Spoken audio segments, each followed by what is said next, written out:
বুকে ফু দেওয়া আয়াতুল কুরসি পাঠ করে, ফরজ সালাতের পরে আয়াতুল কুরসি পাঠ করে বুকে ফু দেওয়া, এই প্রচলিত ইসলাম ঠিক নয়। প্রকৃত ইসলাম হলো ফরজ সালাতের পর আয়াতুল কুরসি পাঠ করতে হবে।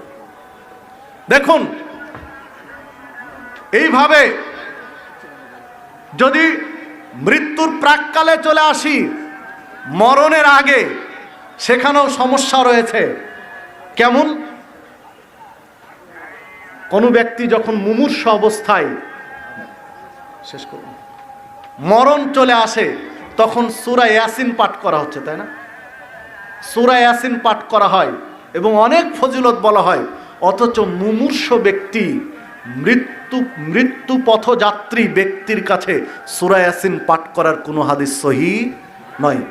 এমনকি সূরা ইয়াসিনের আলাদা ফজিলত বর্ণিত হয়েছে যে সকল হাদিস, এই হাদিসগুলো ঠিক